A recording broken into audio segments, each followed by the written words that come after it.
বাংলাদেশের প্রশাসনিক কাঠামোয় নতুন একটি আলোচনার জন্ম দিয়েছে নীলফামারীর কিশোরগঞ্জ উপজেলা।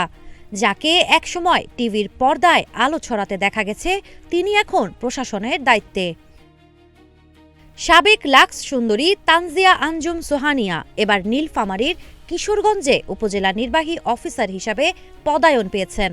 জনপ্রশাসন মন্ত্রণালয়ের ১ ডিসেম্বর জারি করা প্রজ্ঞাপনে এ কথা জানানো হয়।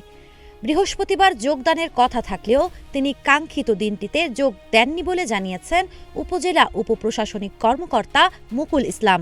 তার ভাষায়, তানজিয়া আঞ্জুম সোহানিয়া নতুন ইউএনও হিসেবে দায়িত্ব পাওয়ার কথা ছিল, কিন্তু বৃহস্পতিবার তিনি যোগ দেননি। শুনেছি তিনি লাক্স তারকা ছিলেন। জীবন অবাক না করলে কে করবে? ২৮% মিল্ক ফ্যাটের অবাক করার সাথে ফ্রেশ মিল্ক পাউডার। জীবন অবাক করুক প্রতিদিন। ২০১০ সালের চ্যানেল আই লাক্স সুপারস্টার প্রতিযোগিতায় অংশ নিয়ে সেরা ১০-এর তালিকায় জায়গা করে নেন তানজিয়া। পাশাপাশি জেতেন মিস বিউটিফুল স্মাইল ক্যাটাগরির পুরস্কারও। শোবিজে কিছু কাজ করলেও নিয়মিত হননি কখনো। পড়াশোনাকেই প্রাধান্য দিয়েছেন সবসময়। ঢাকা বিশ্ববিদ্যালয়ের রাষ্ট্রবিজ্ঞান বিভাগের এই শিক্ষার্থী ৩৭তম বিসিএসে প্রশাসন ক্যাডারে গ্যাজেটপ্রাপ্ত হন।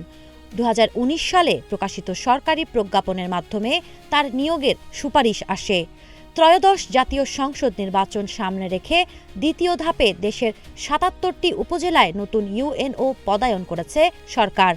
নীলফামারীর ৬ উপজেলার মধ্যে ৩টিতেই হয়েছে রদবদল। সেই পরিবর্তনের অংশ হিসেবেই কিশোরগঞ্জে দায়িত্ব পান তানজিয়া আঞ্জুম সোহানিয়া। এখন দেখার বিষয়, সাবেক লাক্স সুন্দরী থেকে প্রশাসনের গুরুত্বপূর্ণ দায়িত্বে আসা এই কর্মকর্তা কিশোরগঞ্জবাসীর জন্য কি নতুন উদ্যোগ নিয়ে আসেন। সাবা খান, নাগরিক প্রতিদিন।